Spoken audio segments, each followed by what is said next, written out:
மனநல பாதித்தவனுக்கு வந்து எப்படி சுவாச காற்று ஓடும்? மனநிலை பாதித்தாலும் மனநிலை பாதிக்கலனாலும் உயிர் காற்று ஓடிக்கின்னு தான் இருக்கும். அப்போ அவனுக்கு எப்படி மனநிலை பாதித்தது வந்து மூளை பாதித்தது. மூளை வளர்ச்சி இல்லை. ஒரு குழந்தை இருக்குது, அதுக்கு எதுவும் சரியாக தெரியல. ஒரு 3 வயசு ஆகிப்போய் கூட ஒன்றும் தெரியல. ஒரு குழந்தைக்குது 1 வயசுலேயே டான்னு பெரியவங்க பேசுகிற மாதிரி பேசுது. என்ன காரணம்? வளர்ச்சி அதிகமாக, மூளை இயக்கங்கள் அதிகம் இருக்குது, அதனால அது நல்லா பேசுது. இதுக்கு மூளை இயக்கங்கள் இல்லை, அதனால போச்சு. இப்போ மனுஷன் பார்த்தா நல்லா இருக்கிறான், திடீர்னு பார்த்தா மென்டல் ஆகிடுறான். காரணம் என்ன? மூச்சு ஒரே மாதிரி தான் இருக்கும். மூச்சு மென்டல் ஆகாது, மூளை மென்டல் ஆகிடும். மூளையில் பாதிப்பை நாம் சொல்லிக்கிற அந்த பாடத்தை நேராக மூச்சை விடாதீங்க, விட்டிங்கன்னா மூளை கலங்கும், கலங்கன்னா மென்டல் ஆகிடும். இது மாதிரி நம்மக்கிட்ட நிறைய பேர் வந்திருக்கிறாங்க அப்படின்னு சொல்கிறோம். மூச்சு வந்து புண் முதுகு வழியாக வரணுமே தவிர மேலே நேராக விடக்கூடாது. விட்டா காது வலி வரும், கண்ணு வலி வரும். நான் பாடம் கொடுக்குறவங்களுக்கு சொல்கிறேன், பாடம் வந்து நேராக இஷ்டத்துக்கு ரயில் வண்டி விடுற மாதிரி விடாதீங்க, கண்ணு வலி வந்துடும், காது வலி வரும், தலைவலி வரும்ன்ட்டு. அப்போது அது போகக்கூடிய வழியிலேயே தப்போ அனுப்பணுமே தவிர நீ கண்ட வழியில் மொத்தத்தானமா அமைச்சின்னா அது வரும். இது மூளை செதஞ்சி போகிறது. மூளைன்றது ஒரு மெழுகு மாதிரி, அது ஒன்றும் ஒரு கருங்கல் மாதிரி இருக்காது. அதில் துளி காற்று பட்ட செஞ்சு கூட ஆட்டு மூளை பார்த்துக்கிறீங்கள, தொட்டையினா குழந்தை மெழுகு மாதிரி ஆகும். அதே மாதிரி தான் நம்ம மூளையும். அதுக்கு ஒரு திரை போட்டு மூடிக்குது, அது பாதுகாப்பாக.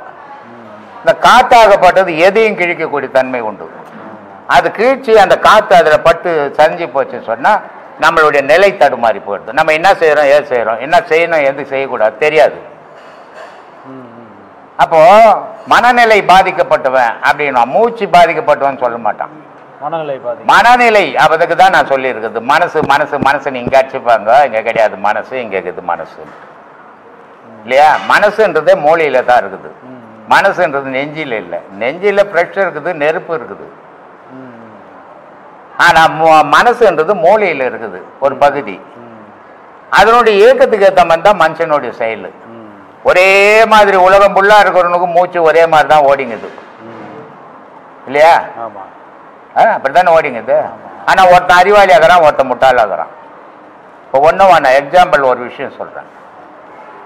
கலைஞர் வந்து ராமானுஜனுடைய கதை எழுதினார். நான் பல வீடியோக்களில் சொல்லிக்கிறேன். பெரிய பெரிய மேதைகள்லாம் இந்த நாட்டில் வந்திருக்கிறாங்க. ஆனால் கலைஞர் மாதிரி ஒரு மேதை வரல. அதனால் நான் கட்சிக்காரன் நினச்சிக்க போகிறீங்க. ஏன்னா எல்லா மனுஷனுக்கும் ஒரு துறையில் அவனுக்கு அறிவாளியாக இருப்பான். ஆனால் எல்லா துறையிலையும் ஒரு அறிவாளி வர முடியாது. ஆனால் கலைஞர் வந்து எல்லா துறையிலையுமே அறிவாளி, எதை தொட்டாலும் அறிவாளி. அதுக்கு ஒரு உதாரணம், ராமானுஜர் கதை எழுதும் போது நிறைய பிராமின்ஸுங்க இந்த ஆள் இந்த கதையை எழுதுறான், அதை நாத்திகெல்லாம் புகுத்தி கெடுக்க போகிறான் அப்படின்னு பேசின்னு இருந்தாங்க. ஆனால் ராமானுஜர் கதையை எழுதி பாதி முடிவுக்குள்ளவே எல்லா பிராமணரும் கலைஞர் வீட்டுக்கு போய் மாலை போட்டு பரிவாட்டம் கட்டி என்னென்னமோ பண்ணிட்டாங்க. திருப்பதியிலேருந்து அதை எழுதி கூட வாங்கிட்டு போயிட்டாங்க அதை பிரியா. ஆனால் ராமானுஜருடைய கதையை திருச்சி அந்த ஸ்ரீரங்கத்தினுடைய இதில் உட்கார்ற வரைக்கும் தான் வந்தது. பாதி கதை வந்தது, மீதி கதையை யாரும் எழுதவே முடியல இல்லையா? எவ்வளோ படித்தவன் கலைஞர்னா 11வது, எவ்வளோ மேதைகள், எவ்வளோ கவிதைகள், எவ்வளோ கவிஞர்கள், எவ்வளோ எழுத்தாளர்கள். ஆனால் அந்த ராமானுஜர் கதை மீதி எழுத முடியலையா? அப்போ அதை அவரால் தான் எழுத முடியும். இவ்வளோ படித்தவன் இருந்து இவ்வளோ பன்முகத்தன்மை இல்லாமல் ஏதோ ஒன்றில் சிறப்பாக வாழறாங்க. ஆனால் இவ்வளோ பன்முகத்தன்மை எப்படி ஒரு மனிதனுக்கு வந்திருக்கும்? அந்தாலும் அப்பா அம்மா தானே பெற்றாங்க. இதுக்கு காரணம் என்னன்னா, இயற்கையிலேயே 9 செல்கள் இருக்குது நம்ம தலையில் இயங்குது. 9 நவகிரகம் இருக்கிற மாதிரியே 9 பகுதிகள் நம்ம மூளையில் இருக்குது. 1000 கோடி பகுதி இருக்குது. இருந்தாலும் மனித செயல் உலகத்துக்கு தேவையானது 9 பாகங்கள் இருக்குது. அந்த 9 பாகங்களில் எல்லா மனிதனுக்கும் 3 பாகத்தில் மூச்சு போய் தொடுது. அதை அப்போ அதுக்கு ஏற்ற மாதிரி அவனுடைய இயக்கம் நடக்குது. யாரோ ஒரு சிலருக்கு இயற்கையாகவே போய் அது தொட்டுக்கும். அப்படி தொட்டவர் ஒன்று கலைஞர், இன்னொன்று கண்ணதாசன். 8வது படித்த கண்ணதாசனுடைய கவியை கம்பனுக்கு அடுத்தபடி தமிழ்நாட்டில் கண்ணதாசன் ஈக்குவலான கவி கிடையாது. அவருக்கு அப்புறம் யாரும் வரல, அந்த மாதிரி வர முடியாது. ஏன்னா ஒரு ஒரு கவிஞன் பாடல்கள் எழுதுவான், ஒரு 5 வருஷம் அந்த பாடல்கள் வெளி உலகத்தில் எல்லாரும் பேசப்படும். சில பாடல்கள் தேட்டர் விட்டு வரும்போது மறந்து போயிடும். ஆனா கண்ணதாசனுடைய பாடல் 1000 வருஷம் போனோட எல்லாரும் கேட்பான். ஏன்னா தத்துவங்கள் நிறைஞ்ச பாடல்கள் எல்லாருடைய வாழ்க்கையிலையும் இருக்கும் அது. அப்ப அது காரணம் என்ன? எத்தனையோ கவிஞருங்க வந்தாங்க முன்னாடி கூட. இது ஏன் கண்ணதாசனுக்கு சிறப்பு? 8வது பட்ச கண்ணதாசனுக்குன்னா அந்த மூச்சாகப்பட்டது, அந்த இருக்கிற செல்லுன்னா அறிவுன்னு அர்த்தம். 3 அறிவு மனிதனுக்கு இயங்குது, சராசரி மனிதனுக்கு. அவங்களுக்கெல்லாம் 5 அறிவு இயங்குச்சு. அதனால தனித்த மற்றவங்ககிட்ட இல்லாத சிறப்புகள் அவங்க கிட்ட இருந்தது. ஆனா ஞானிக்கு 9 செல் இயக்குவான். அதனால ஊரை விட்டு ஊர் போயிடுவான், கூடு விட்டு கூடு பாய்ஞ்சுவான். எல்லா செயலையும் அவனால் செய்ய முடிஞ்சது. அவனால செய்ய முடிஞ்சது நான் கூட செய்வேன்னா செய்ய முடியாது, போடுவோம், துபாய் போடுவோம் நம்ம. அதனால இன்னொருத்தரை நம்ம கூட ஒப்பிட்டு கூடாது. அதனால அந்த செல்லினுடைய இயக்கத்துக்கு, அந்த அறிவு திறனுடைய இயக்கத்துக்கு ஏற்ற மாதிரி தான் மனிதனுடைய வாழ்வு. அதனால்தான் மனநிலை பாதிக்கப்பட்டது அப்படின்னா, மனம்னா மூளை பாதிக்கப்பட்டுச்சு, மூளை வளர்ச்சி இல்லை, மூளை பாதிக்கப்பட்டுச்சு. அதனால தானே எங்க அடிப்பட்டாலும் படலாம், தலையில் அடிப்படக்கூடாதுன்னு ஏன் சொல்றோம்? அது கொஞ்சோண்டு குழம்பிச்சுன்னா இவன் குழம்பிடுவான். சில பேர் படிச்சே மென்டலாக இருப்பான், சில பேர் வறுமையில் மென்டலாக இருப்பான், சில பேர் சந்தோஷத்துல மென்டலாக இருப்பான். சந்தோஷத்தோட மென்டல் அளவு மீறி சந்தோஷம் வந்ததுன்னா இவன் ஆனந்தத்துல மென்டல் ஆயிடுவான். ஏன் இருக்கிறான்னு அவனுக்கே தெரியாது. இந்த மாதிரி பலவிதமான செயல்கள் உலகத்துல உண்டு சாமி. சொல்லு. சமாதானமும் இல்லாத ஒரு மனிதன் யோக நிலைக்கு வந்து அவன் வந்து ஒரு நல்ல உயர்ந்த நிலையை, சமாதி நிலையை அடைஞ்சிட முடியுமா? முடியாது. எப்படி முடியும்? எப்படிப்பா முடியும்? மனிதனே இல்லையே நீ சொல்ற ரெண்டுமே. இது ரெண்டுமே இல்லைன்னா மனிதனே கிடையாது. சாந்தமும் சமாதானமும் இல்லைன்னு சொன்னா அவன் மனிதன் கிடையாது, மிருகமாயிடும், மாறிடுவான். அவனுக்கு எங்க சமாதி நிலை கை கூடும்? இல்ல, ஒரு பக்தியே இல்லாத ஒரு ஒரு வெறும் பயிற்சி முறை மட்டும் அவனை வந்து உயர்ந்த நிலைக்கு எடுத்துட்டு போவோம். எடுத்துன்னு போவோம். இப்போ வள்ளலார் வந்தார், குரு கிடையாது, இயற்கையிலேயே ஞானம் அடைஞ்சார். ரமணர் வந்தார், குரு கிடையாது, இயற்கையிலேயே ஞானம் அடைஞ்சார். இப்படி இவர் வந்தார், ஞான சம்பந்தர், 8 வயசுலேயே ஞானம் அடைஞ்சார். அப்படி அது என்னன்னா போன பிறவியில் உச்சத்தில் நிற்கிறவங்க அவங்க ஏதோ ஒரு காரணத்தால் இறந்துட்டவங்க, பிறந்த உடனே ஞானியா மாறி போகுது. ஆனா ஞானமே தெரியாது. அப்போ நீ பயணம் பண்ணணும். ஞானம் இப்ப நம்ம கிட்ட கூட உபதேசம் வாங்கிக்கிறாங்க, எல்லாம் ஞானி ஆயிடுவாங்கல்ல.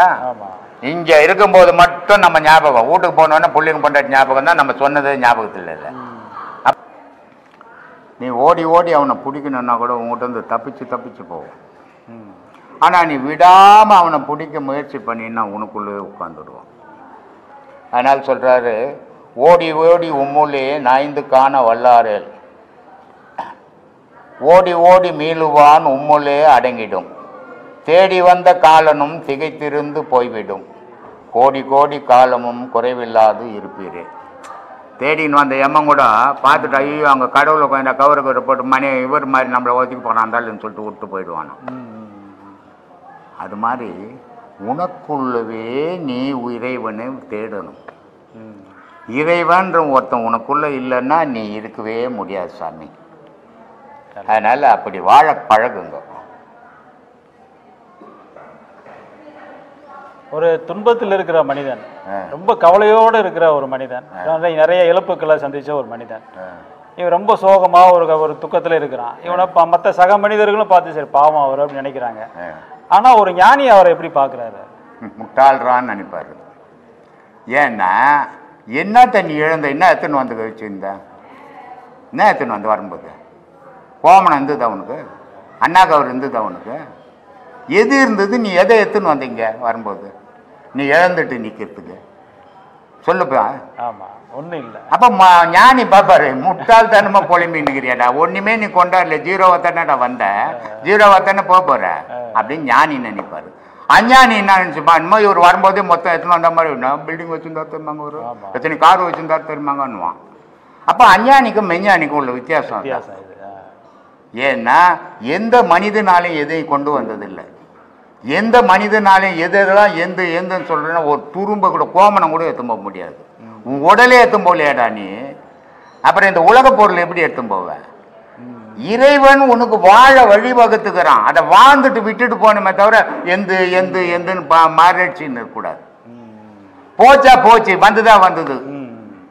3 அடுக்கு பில்டிங் வித்தேன் காம்பவுண்ட் செவரு போடுறதுக்கு, ஆசிரம செவத்துக்கு. எங்க வீட்டில் சொல்லுவாங்க அந்த தெருவுக்கே நான் போறது இல்லைன்னுவாங்க. போவாத, ஏன் போல எல்லாம் கேட்குறாங்க. என்ன எனக்கு அந்த கவலையே கிடையாது. ஏன்னா நம்ம வரும்போது எதுவும் எத்தனும் இல்லை, ஏதோ நம்ம முயற்சியில் கட்டணும். சரி சரியான நேரம் அமையல, வித்தோம், போயிடுச்சு. தனியாக தானே போகிறோம், அவ்வளோதான். இதுதான் ஞானம். அஞ்ஞானியா இருந்தா பில்டிங் பாருங்க எப்படி கட்டணும் தெரியுமாங்க, அங்கேயே உட்காந்து எழுதுனுப்பான். என்ன பிரயோஜனம்? இது அஞ்ஞானத்துக்கும் மெஞ்ஞானத்துக்கும் உள்ள வித்தியாசம். யூடியூப்ல போன் நம்பரா போன் போட்டு வர கேட்குறேன், பில்டிங் எல்லாம் போச்சுங்க அப்படின்னு. அதனால எதையுமே மனிதன் கொண்டு வந்தது கிடையாது. இறைவன் வாழ நமக்கு வழிவகுத்து கொடுத்துக்கிறான். வாழ்ந்துட்டு போகணும், உரிமை கொண்டாட முடியாது. நீ பெத்த புள்ளிய உன்னால உரிமை கொண்டாட முடியுதா சொல்லு? நீ கட்டின புருஷனை உரிமை கொண்டாட முடியுதா? நீ கட்டின பொண்டாட்டிய உரிமை கொண்டாட முடியுதா? யோ போய் அவன் வேலையை பார்த்து எனக்கு தெரியான்றா பொண்டாட்டி இல்ல. எதுவுமே யாருக்குமே உரிமை கிடையாது. உரிமை உள்ள பொருள் ஒரே பொருள் உயிர். நாயன்மார்களுடைய பக்திங்கய்யா சரி, கொஞ்சம் முரட்டுத்தனமான பக்தி. அதே முரட்டுத்தனத்தை இன்னைக்கு இருக்கிற மனிதர்களால அந்த முரட்டுத்தனமான பக்தியை அப்ப செஞ்சாங்க அப்படின்னா ஏன் கடவுள் வந்து தடுத்தால் கொள்வாரா இன்னைக்கு நிலைமைக்கு? நான் பல வீடியோக்களில் சொல்லிக்கிறேன், ஞானத்தை அடையணுன்னா மொட்டைத்தனமோ முட்டாள்தனமோ வேணும், ஆராய்ச்சி நடத்தக்கூடாது, நான் அடைஞ்சே தீர்வுன்ற மொட்டைத்தனம் வேணும் அப்படின்ட்டு. நாயன்மார்கள் பண்ணது, ஒரு நாயன்மார் வந்து தொழில் செய்கிறார். என்ன தொழில் அவருக்கு அப்படின்னா, ஊரில் இருக்கிறவங்க துணியெல்லாம் ஒரு டோபி, ஊரில் இருக்கிறவங்க துணியெல்லாம் துவைச்சி கொடுத்தா, இப்போ மாதிரிலாம் லாண்ட்ரி கடை அயனிங் கடை இதெல்லாம் அப்போ கிடையாது. டோபி தான் துவைச்சி அதை அயன் பண்ணி மடிச்சு எடுத்து போய் சாயந்தரம் கொடுத்தா சாயந்தரம் சாப்பாடு போடுவாங்க. மாதத்தில் ஏதோ 8 ரூபா கொடுப்பாங்க. இப்படி தான் அப்பத்தி நாயன்மார்கள் அப்பத்தி வேலைக்காரங்க செய்தாங்க. ஆனால் இது நம்ம தொழிலுக்காக செய்யப்படுறது. ஆனால் அந்த தொழிலுக்காக அவர் செய்யப்பட்டால் கூட அவர் என்ன பண்ணார், ஊரில் இருக்கிறவன் துணியெல்லாம் போட்டால் கூட முதல்ல யாராவது ஒரு சிவத்தொண்டனுடைய துணி துவைச்சிட்டு தான் ஊரில் இருக்கிறவன் துணி துவைப்பேன் அப்படின்ட்டு மொட்டைத்தனத்தில் இருக்கிறார். இது நம்மளால் இப்போ நீ ஒரு டெய்லர் கடை வச்சுக்கிறார் இல்லைங்க, முதல்ல யாராவது ஒரு சிவத்தொண்டனுக்கு சும்மா தைச்சி கொடுத்துட்டா நான் ஊரில் இருக்கிறவங்க தைப்பேன்னு சொல்லுவியா? இல்லை சொல்ல தான் முடியுமா? சிவனடியாரெல்லாம் இல்லை இப்போ இருக்கிறாங்க. ஆனால் உண்மையான சிவனடியார்கள்லாம் இல்லை, போலி வேஷம் போட்டுக்கின்னு சிவனடியாருன்னு சொல்லிக்கிறாங்க. சிவனடியார்ன்றவன் எப்படி இருப்பான் அப்படின்னா, எந்த நிலையிலையும் எந்த நேரத்திலையும் அவன் மாறுபட்டாத ஒரே தோற்றத்தோடுவே இருப்பான்.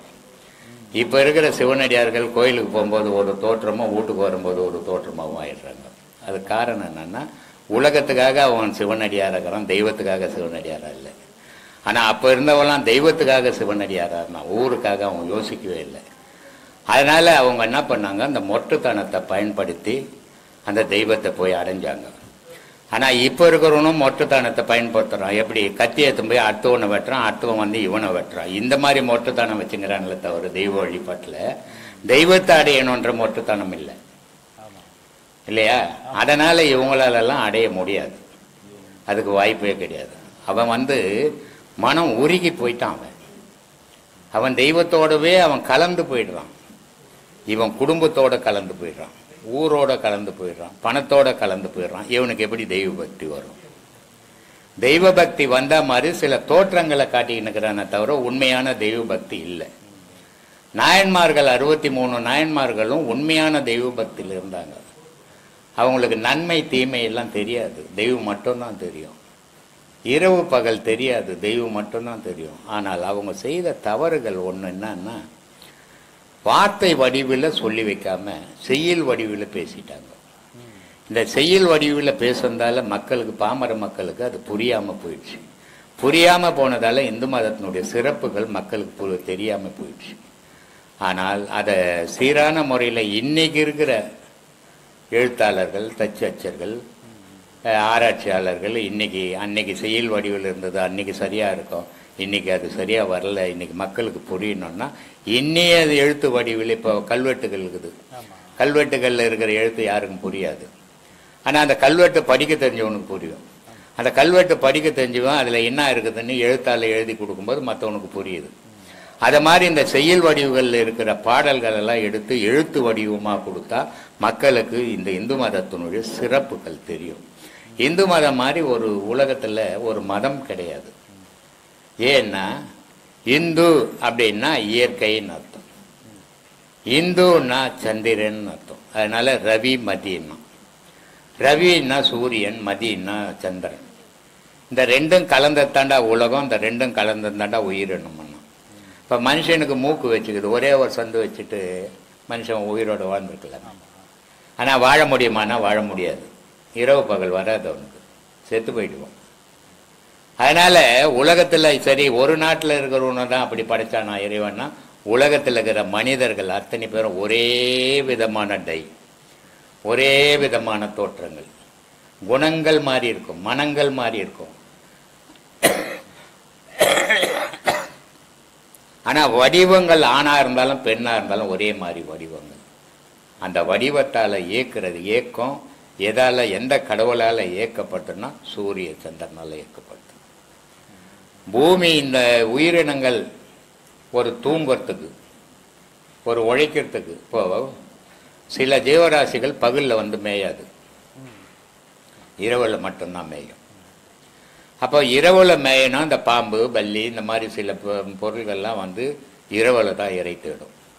இப்போ இந்த புலி, சிங்கம் இதெல்லாம் பகலில் போய் இறை தேடும்.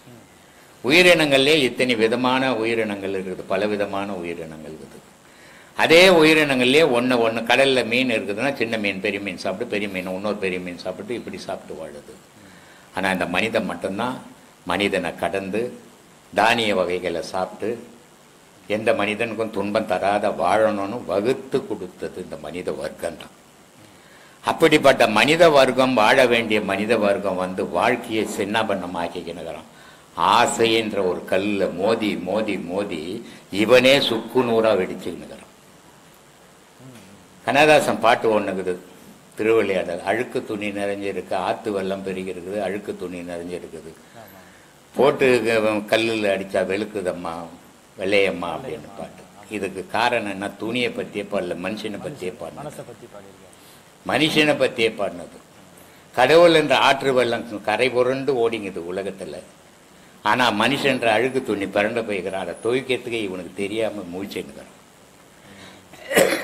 அதை சீரான முறையில் அந்த கல்லில், கடவுள் என்ற கல்லில் போட்டு அடித்து துவைச்சான்னா இவன் பிறக்கும்போது எப்படி உதயமாகும் போது வந்தானோ அப்படி மாறிடுவான், கடவுளோட இணைவான். அதுதான் அந்த பாட்டினுடைய கருத்து. அப்படிப்பட்ட கருத்துக்கள் எல்லாம் தந்தது கண்ணதாசன். அந்த கண்ணதாசனுக்கு ஈக்குவலான கவிஞனை நான் யாரையும், கம்பனுக்கு அடுத்தபடி தமிழ்நாட்டில் கண்ணதாசன் தான் கவிஞன். நிறைய பெரிய பெரிய கவிஞர்கள் இருந்தாலும் கண்ணதாசனை மாதிரி எல்லாத்தையும் பாடி வைக்கல. ஒரு சிலதை அவங்களுடைய பாணியிலேயே பாடிட்டு போயிட்டாங்க. ஆனால் கண்ணதாசன் எல்லாருடைய பாணியிலையும் எல்லாருடைய வாழ்க்கையிலையும் இருக்கிறத பாடி வச்சது கண்ணதாசன். அதே நேரத்தில் தெய்வ விஷயத்தை பாடி வச்சதும் கண்ணதாசன் தான். அந்த தெய்வ விஷயத்தில் பாடினதில் அந்த திருவிளையாடலில் இந்த பாடல் வரும், நாகேசம் மனேரமாக பாடுவோம். இது ஏதோ அழுக்கு துணிக்காக இல்லை, ஆனால் மனிதனுடைய மனசுக்கும் கடவுளுக்கும் உள்ள தொடர்பை பாடி வச்ச பாடல் அது. அப்படிப்பட்ட அழுக்கு துணியாக இருக்கிற இந்த மனிதனை மறுபடியும் அதை வெள்ளை துணியை ஆக்கணுன்றதுக்கு தான் நம்ம இந்த உயிரோடு நீங்கள் மோதுங்க. அந்த மோதல் தான் யோகம். அப்போ இந்த உயிரோடு நீங்கள் கலந்து மோதும்போது உங்களுடைய அழுக்கு பாவ புண்ணியங்கள்லாம் கழிஞ்சு போயிடும். நீங்கள் பழையபடி வெண்மையான நிறத்துக்கு மாறிடுவீங்க. இறைவனுக்கு அடையாளம் தெரியும். இப்போது நம்மளுடைய குழந்தை ஒரு 5 வயசில் தார் வந்து போச்சு. ஒரு 30 வருஷம் பார்த்து நம்ம குழந்தைய நம்ம எதிர போனால் கூட அடையாளம் தெரியாது, ஏன்னா வளர்ந்து போச்சு. அப்போ பார்த்த அடையாளம் வேறு, இப்போ பார்க்குற தோற்றம் வேறு. பார்க்கும்போது இது நம்ம குழந்தையே போனால் கூட நமக்கு இது நம்ம குழந்தைன்னு தெரியாது. ஆனால் கடவுளுடைய குழந்தைகளாக இருக்கிற நம்மளை கடவுள் படைச்சானே தவிர அடையாளம் தெரியாத நம்மளை தேடின்னு இருக்கிறான். கடவுள் எப்படி இருக்கிறான் அப்படின்னா ஒரு காந்தமாக இருக்கிறான். ஆனால் மனிதன் எப்படி இருக்கணும்னா இரும்பாக இருக்கணும். அப்போ அந்த காந்தம் இரும்பை ஒட்டி எடுத்துரும். ஆனால் மனிதன் என்ன பண்ணிட்டான், ஆசைன்ற மண்ணை போட்டு மூடிட்டதால அந்த கடவுள்ன்ற காந்தம் போட்டு போட்டு பார்த்தா கூட அந்த கடவுளில் ஒட்டலை மனிதன். அதனால நாயன்மார்களுடைய நிலை வேற, மனிதனுடைய நிலை வேற. நாயன்மார்களுடைய நிலை வந்து புனிதமான பயணங்கள், இந்த மனிதனுடைய நிலை வந்து பாவத்தை நோக்கி பயணம். அதனால மனிதன் வேற, நாயன்மார்கள் வேற. இப்போ வந்து கொண்டார் இறைவன் அப்படின்னு சொல்லி சொல்றாங்க. எதை தடுத்தாங்க அவங்க? அவரை எதை போய் தடுத்தாரு கடவுள்? வந்து உலக வாழ்க்கையில இருந்து உன்னை தடுத்து ஆட்கொண்டு இறைவனுடைய பாதையில இழுத்துன்னு போறான். சுந்தரமூர்த்தி நாயனார் முரட்டுத்தனமான பக்தியில தான் இருக்காங்க. இருந்தால் கூட இல்ல, தடுத்தாட்கொண்டார். எல்லாருக்கும் இல்ல, ஒரு சிலருக்கு தான். இப்ப சுந்தரமூர்த்தி நாயனார் அவர் என்ன பண்ணாரு, திருமணம் பண்ணிக்கிறதுக்கு முயற்சி பண்றாரு இல்லையா? அவர் கல்யாணத்துக்கு எல்லாம் ஏற்பாடு பண்ணி தாலி கட்ட போற நேரத்துல ஒரு சாமியார் வந்து நிறுத்துறா அப்படின்றாரு. ஏன் நிறுத்தணும்? நான் கல்யாணம் பண்ணிக்கிறது உனக்கு என்ன குறையுது அப்படின்னு சண்டை நடக்குது. இல்லை, உன் வம்சம் வந்து எனக்கு அடிமைன்னு எழுதி கொடுத்துருக்குது. நீ வந்து கல்யாணம் பண்ணிக்கணும், குடும்பம் குழந்தை குட்டின்னு இதில் போனீங்கன்னா நீ என்ன மறந்துடுவ, எனக்கு தொண்டு செய்ய முடியாது. அதனால நீ எனக்கு நான் எழுதி கொடுத்துக்குறாங்கன்னு என்ன உண்மைன்னா ஓலை கொடுக்குறாரு. அந்த ஓலையை கீச்சு போட்டுறாரு. மனுஷனா இருந்தால் ஒரு சாட்சி கீச்சு போட்டுட்டா வேறு சாட்சி இல்லை தெரியும். கடவுளை எத்தனை சாட்சி ஒன்றாலும் வரும் இல்லையா? அத்தனை ஓலையை கொடுக்குறாரு. கொடுத்த உடனே அதை மறுக்க முடியாத மதிசம் வச்சு மறுக்க முடியாத சுந்தரமூர்த்தி நாயனார் கல்யாணம் பண்ணுறதையும் விட்டுட்டு இறைவனோட போறாரு. அப்போ அந்த கல்யாணத்தை தடுத்து ஆட்கொண்டார். ஆட்கொண்டார்னா தனக்குள்ள இணைச்சார். தடுத்தார்னா உன்னுடைய செயலையும் தடுத்தாரு. ஆட்கொண்டார்னா அவர் தனக்குள்ளேயும் உன்னை இணைச்சார். இதுதான் தடுத்து ஆட்கொண்டான் அப்படின்றதுக்கு அர்த்தம். அப்போ அவர் இந்த மாதிரியான செயலெல்லாம் செய்து போட்டு என் பின்னாடியே வாடான்னு சொல்லிட்டு போறாரு. வாடா வாடா வாடான்னு சொல்லிட்டு போனால் போய்கினே இருக்கிறான். இருந்தாலும் தள்ளாடுவேன், இருந்தாலும் நடக்கக்கூட முடியல. என்னடா பைத்தியக்காரத்தனமா பண்ணின்னுக்கிறீங்க அப்படின்னு. அதனால சொல்றார், பித்தா பெரிசூடி பெருமானே அருளாளா, பைத்தியக்காரன் மாதிரி வந்து பண்ணியடா, ஆனா நீ கடவுள்ன்றதை நான் அறியாம இருந்துட்டாடா அப்படின்றார். இதுதான் தடுத்து ஆட்கொண்டார். உன்னுடைய செயல்லேருந்து மாறுபட்ட செயலை மாற்றி தனக்குள்ள தன்னை அணைச்சிக்கும் போது ஆட்கொண்டான். ஆட்கொண்டான்னா தனக்குள்ள தன்னை சாமி கேட்குறீங்களா? கேள் சாமி, நம்ம யோக பயணத்தில் உபதேசம் பெற்றுக்கொண்டுட்டு மாமிசம் மது யோக பயணத்தை ஒழுங்காக பண்ணாதவங்களுக்கு ஏதாவது இதனால் சாபம் இல்லை பாவம் எதனா வருமா? அவங்களுக்கு பாவமும் வராது, சாபமும் வராது. ஆனால் குடும்பமே அழிஞ்சு போடும். சொல்லு. இல்லை சாமி, நிறைய பேர் அது மாதிரி வாங்கிட்டு மனக்கவலையோட ஓட்டா. நமக்கு என்ன சொல்லதான் முடியும்? நம்ம ஒரு ஊடா போக முடியாது. அது இல்லை நம்ம வேலை. நம்ம சொல்லி கொடுக்கறதா நம்ம வேலை. செய்யறது செய்யாது அவன் இஷ்டம். அவன் போற போக்கில் போகும்போது அதை யாராலையும் மாற்றி தாய் தப்புனால எந்த பிள்ளையாவது திருத்த முடியுதா? முடியாது. அவன் திருந்தினா தான் உண்டு. எம்ஜிஆர் பாட்டு ஒன்று இருக்கும், திருடனா பார்த்து திருந்தா விட்டால் திருத்த முடியாதுன்ட்டு. அது மாதிரி அவனை திருத்திக்கணும் அவன் வாழ்க்கைக்கு. மற்றவனால திருத்துறது நம்ம வேலை இல்லை, சொல்றது நம்ம வேலை. சரி. அதனால திருந்தாதான் அவன் சௌகரியம். சொல்லு. இன்னொரு கேள்வி, யோக பயணத்தில் மேற்கொள்வாங்க ஏதாவது இந்த உங்களை மாதிரி ஏதாவது தேர்ச்சி பெறணுமா, அதாவது தெரிஞ்சிருக்கணுமா, இல்லை பரவாயில்ல யோக பயணம் வரைக்கும் ஆரம்பித்து அதுலேருந்து தெரிஞ்சுக்கலாமா? இது வந்து ஊருக்கு சொல்லணும்னா நீ எல்லாத்தையும் தெரிஞ்சுக்கணும். உனக்கோசம் போனோன்னா சொல்லி கொடுத்தது செய்தால் போதும். சரி சார்.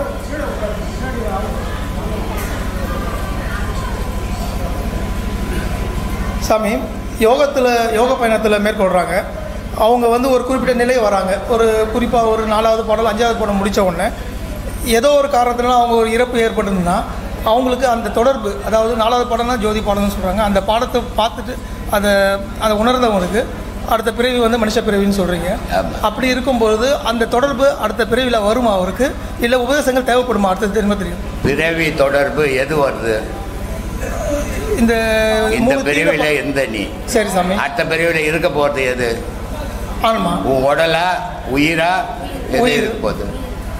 அப்போ உன் நினைவை எதில் உண்டாக்குனா வரும்? உயிரில் உண்டாக்கணும். உயிரில் உண்டாக்கணும். அதை தான் நம்ம சொல்லி கொடுத்துக்கிறோம். எல்லாரும் உடல்ல உண்டாக்கினுக்கிறான். உடல்ல உண்டாக்கினா அதோடு சரியாது, அது மண்ணு துண்ண போகுது. அதனால தான் உயிரில் நினைவை உண்டாக்கு, உயிரோட உறவாட கற்றுக்கோன்னு சொல்லிங்கிறேன். அதனால உயிரோட போறது எத்தனை பிரிவு எடுத்தாலும் மனித பிரிவு தான், மற்ற பிரிவு மாறாது. ஆனால் உடலோட இருக்கிறவனுக்கு நாயா பிறப்பான், பேயா பிறப்பான், நரியா பிறப்பான், குருவியா பிறப்பான், எதுவா ஒன்றாலும் பிறப்பான். ஒரு உடல் தேவை அந்த ஆன்மா வாங்கறதுக்கு. சரி சாமி. அப்போ அவருக்கு வந்து இந்த ஜோதி வந்து, அதாவது நம்ம ஜீவ ஜோதி, அதெல்லாம் ஜோதி எல்லாம் எனக்கு பேசக்கூடாது. பப்ளிக்ல வந்து ஜோதி பேசுற விஷயம் இல்லை. சரி சாமி. ஜோதினா என்னதுன்னு கேட்பான், கூட்ட கொளுத்து போட்டு பார்ப்பான், அதுதான் ஜோதின்னுவான். அதனால அந்த ஜோதி எல்லாம் இங்கே பப்ளிக்கில் பேசுகிற இடம் இல்லை. இது அது குரு சிஷ்யம் பேச வேண்டிய விஷயம். சாமி ஒரு கேள்வி, அதாவது ஏற்கனவே நீங்கள் இதை சொல்லியிருக்கீங்க, உயிர் சக்தி நீத்து போனால், அதாவது அதாவது ஒரு மாதிரி மீடியாவில் ஒரு மாதிரி போட்டுறாங்கன்றதுனால உயிர் சக்தின்னு சொல்கிறேன் சாமி. உயிர் சக்தி நீத்து போனவங்களுக்கு யுக வாழ்க்கையில் அவங்களுக்கு வம்சம் விருத்தி இல்லை, எதுவும் அடைய முடியாது. ஆமாம். ஆனால் அவங்க அந்த மாதிரி ஆளுங்க வந்து இறைவனை அடையிறதுக்கு உண்டான வாய்ப்பே கிடையாது. யோக பயணத்தில் வர வழியே கிடையாது. சரி சாமி. ஆத்மா வணக்கம்.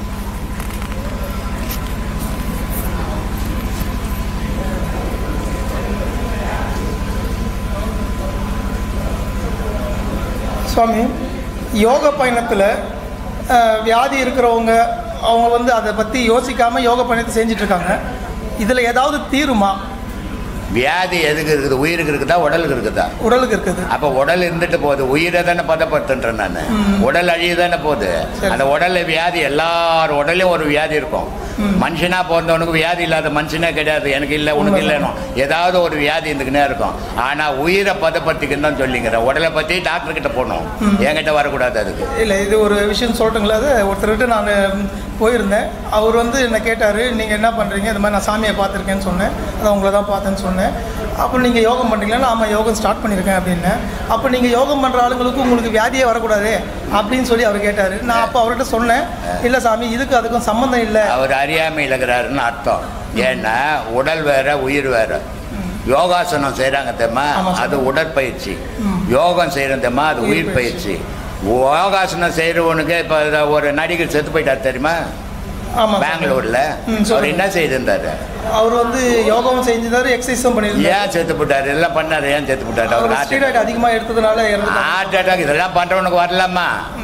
இல்லை, ஸ்டீராய்டு அதிகம். அதனால அவர்கிட்ட போய் கேளு, இதெல்லாம் ஏன் வந்ததுன்னு கேளு.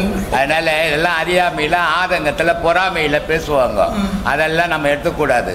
நம்ம என்ன செய்யறோம்? நீ ஏன் போய் ஊர்ல மோலாச்சுங்கிற? இதை வந்து அடுத்து உங்ககிட்ட சொல்ற விஷயமே இல்லை. இது ஞானம்ன்றது குரு சிஷ்யம் மட்டும் பேசணும், தெரிஞ்சுக்கணும். ஊர்லாம் போய் நான் இது மாதிரி போறேங்க, அங்க போறேங்க, இங்க போறேங்கன்னு மோள அடிக்கிறது மதம் இல்லை. இது இல்லை, நீங்க ஏற்கனவே சொல்லிருக்கீங்க அதை பத்தி. நான் அதை சொல்ல வரல சாமி. அவர் ஆக்சுவலா வந்து அவன் சொல்லி போட்டம்பா.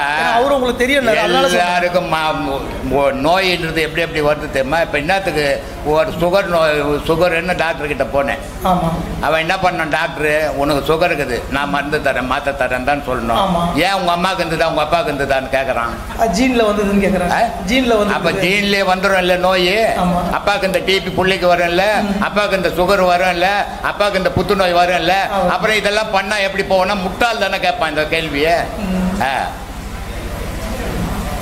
சமயம் அடுத்த கேள்வி, இந்த ரோஷகம், கும்பகம், பூரகம் இருக்கு பார்த்தீங்களா, அது வந்து இந்த மூச்சு பயிற்சி தானே சாமி அது? ஆமாம். அது இப்போ நம்ம யோகா பயணம் பண்ணுறவங்களுக்கு அது பண்ணணுமா இல்லை தேவையில்லையா? அது தேவையில்லை. இதை தெரிஞ்சுக்கணுங்களுக்கு அது தேவையில்லை. அது வந்து பிராணாயாமம்னு பேர் அதுக்கு. சரி சரி, பிராணாயம். அதுக்கு பிராணாயம்னு பேர். அது செய்கிறவங்களுக்கு அது தேவை, இது செய்கிறவங்களுக்கு அது தேவையில்லை. சரி சாமி. சாமி, இந்த ஜான் போனால் என்ன, முழம் போனால் என்னன்னு இந்த கேள்விக்கு ஏதாவது ஆன்மீக தொடர்பு எல்லாம் இருக்குங்களா? ஆமாம், இருக்குது. ஆன்மீகம் தான் அதுவே. அப்படிங்களா? இப்போ ஒரு வீட்டில் பார்த்தீங்கன்னா ஒரு டெய்லி ஒரு 500 ரூபாய் சம்பாதிப்பான், 1000 ரூபாய் செலவாகும். ஆமாம். குடும்பம் பெருசாக இருக்கும், விருந்தாளிங்க ஜாஸ்தி இருப்பான், சொந்தக்காரர் இருப்பான், வந்து துண்டு போயிடுவான் சும்மாவே. அதனால இவன் திட்டிக்கினே சோறு போட்டுட்டாவது செலவு பண்ணின்னுப்பான். அப்போ சொல்லுவான், ஜான் போச்சியா, முழம் போச்சியா, 100 ரூபா சம்பாதிச்சியா, 1000 ரூபாய் போச்சியா. அப்படின்னு சொல்லுவான். இது என்ன அப்படின்னா ஜானுன்னா வாசி, முழமன்னா மூச்சு. அதனால் சொல்லுவான் ஜான் ஏறுனா முழம் சரக்கதி ஆனுவான். இந்த மூச்சாகப்பட்டது மூக்குலேருந்து உச்சிக்கு ஒரு ஜானு, எல்லார் கையிலையும் அவன் கையில் ஒரு ஜான் மூச்சு. அந்த வாசி ஒரு உச்சிக்கு மூக்குலேருந்து ஒவ்வொரு ஜானும் மூக்குக்கு போச்சுன்னாக்கா ஒரு முழம் மூச்சு கீழே இறங்கிட்டோம். திருப்பி ஒரு முழம் இது மேலே ஏச்சுன்னா திருப்பி அது இறங்கி சேரும். இதனால் சொன்னான் ஜான் ஏறுனா முழம் சரக்கதி ஆனும். அது ஜானு போச்சுன்னா இது ஒரு முழம் கீழே இறங்கி போகுது. ஆனால் இதை வீட்டுக்குள்ளே வச்சுக்கணும், வாழ்க்கைக்கு வச்சுக்கணும். 100 ரூபா சம்பாரிச்சியா 500 ரூபா செலவாச்சியா அப்படின்ட்டு.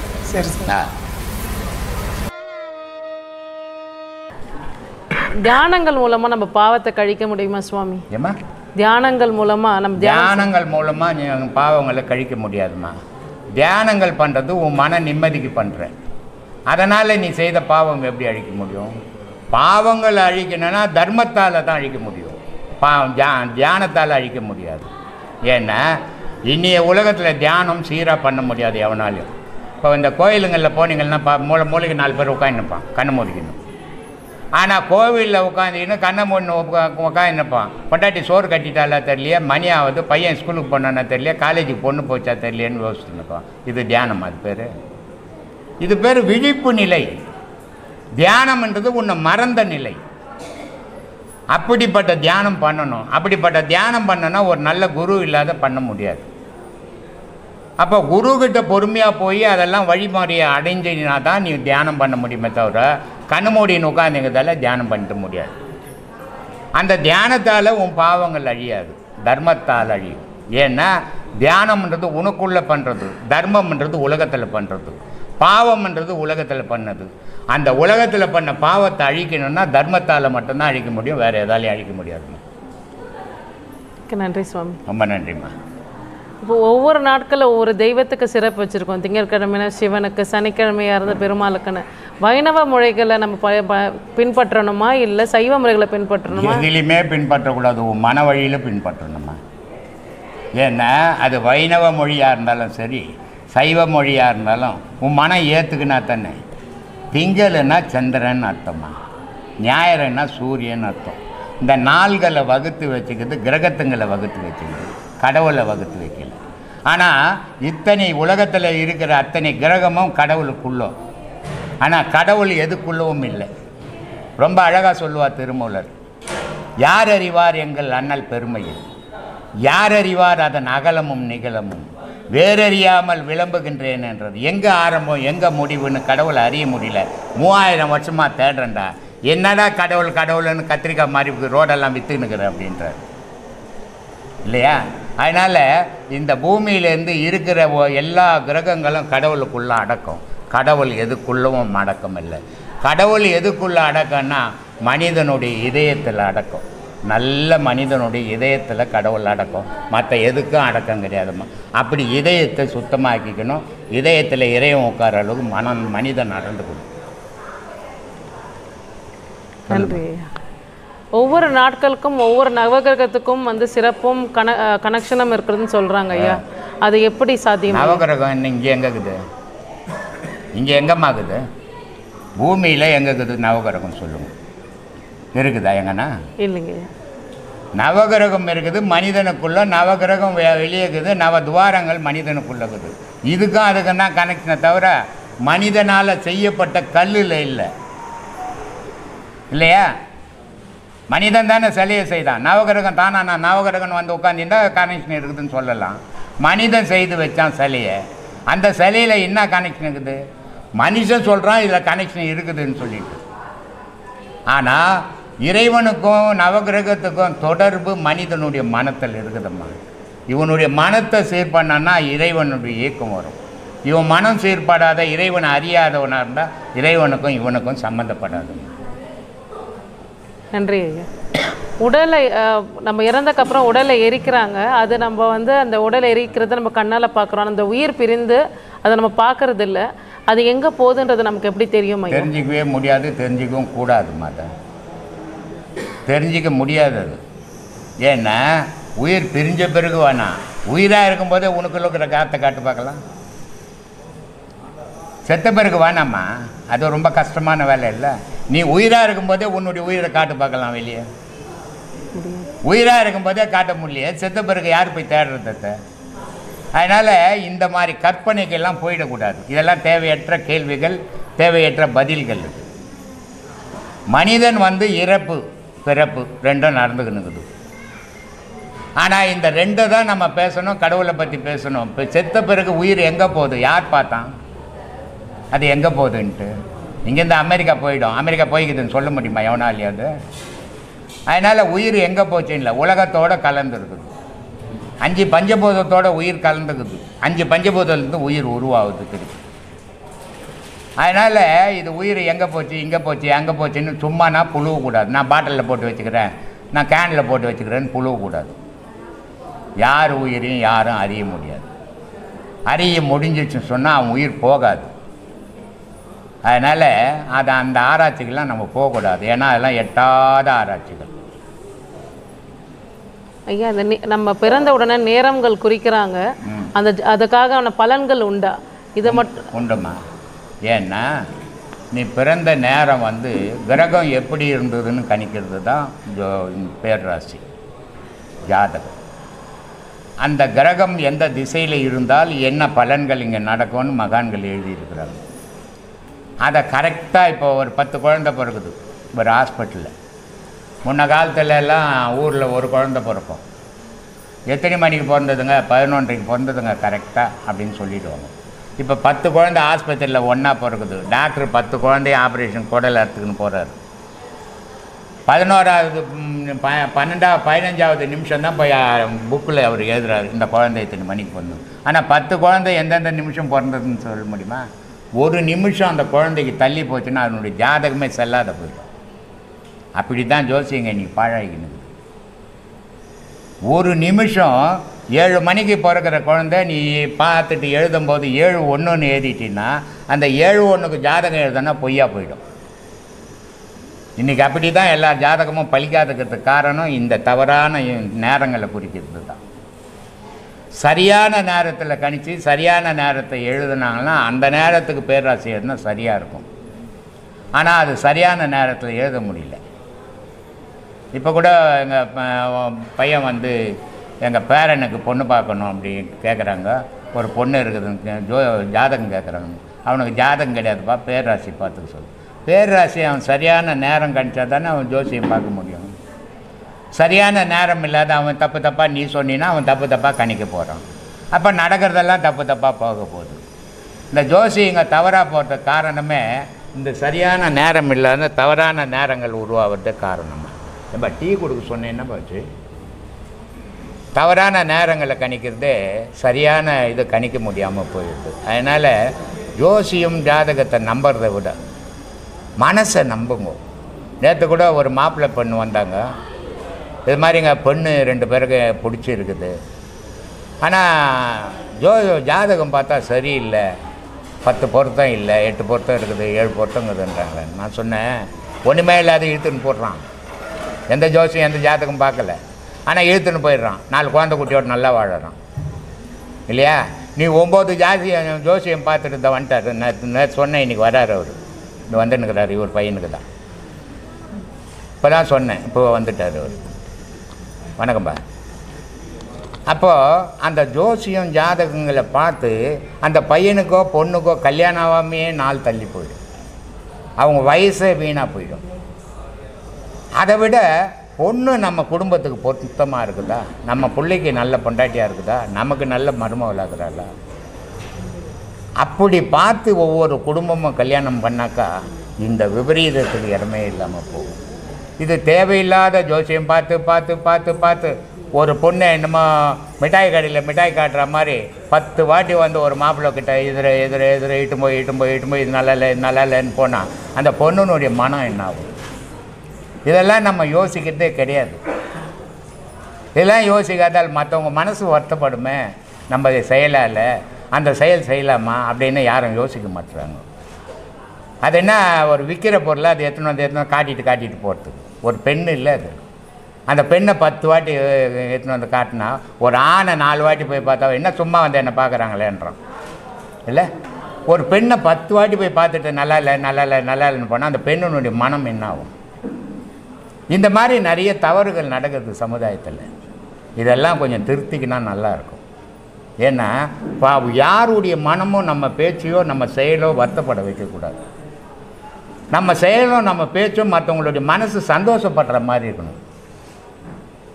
அதுதான் வாழ்க்கைக்கு சிறந்தது. அது மாதிரி வாழும்போது எல்லாருடைய வாழ்க்கையும் நல்லா இருக்கம்மா. தேவையற்ற இந்த ஜோசியம் ஜாதகம் பார்த்துக்கணும், இது நல்லா இல்லை அது நல்லா இல்லை இப்படி நல்லா இல்லை அப்படி நல்லா இல்லை இவ்வளோ போடு அவ்வளோ போடு. வாழ போகிறவங்களுக்கு இப்போ நீ மாமியார் உன் பிள்ளைக்கு ஒரு பொண்ணு பார்க்க போகிற, நீ பார்க்கும்போது நீ என்ன நினைக்கணும், நம்ம பிள்ளைக்கு இந்த பொண்ணு நல்லா இருக்கும், நம்ம குடும்பத்துக்கு இந்த பொண்ணு நல்ல பொண்ணு, இந்த குடும்பம் நல்ல குடும்பம் அப்படின்னு பார்த்து கல்யாணம் பண்ணணும். ஆனால் அதை பண்ணுறதில்ல. நேராக போன உடனே உட்காந்துக்கின்னு எத்தனை சவரம் போடுவேன், என்ன வாங்கி வீடு வாங்கி கொடுப்பியா காரு வாங்கி கொடுப்பியா அப்படின்னு கேட்கும்போது அந்த குடும்பம் சீரழியுதே. அந்த பாவம் உனக்கு தானே. அதை ஏன் யோசிக்கிறதே இல்லை? புள்ள பெற்றுட்டா பெரிய வானத்தில் தான் குச்ச. இதையெல்லாம் மக்கள் யோசிக்கணும். யாருடைய குடும்பமும் நம்மளால் அழியக்கூடாது. எல்லாரும் நம்மளை முடிஞ்சால் வாழ வைக்கணும், முடியலன்னா கெடுக்காமல் வந்துடணும் வெளியே. இதெல்லாம் கடைபிடிச்சா மக்கள் குடும்பங்கள் நல்லா இருக்கும். இந்த ஜோசியம் ஜாதகம் அது இதுன்னு போய் கெட்டு குட்டி சேராமல் கடவுளை நம்புங்க, உங்களை நம்புங்க, உங்கள் வாழ்க்கை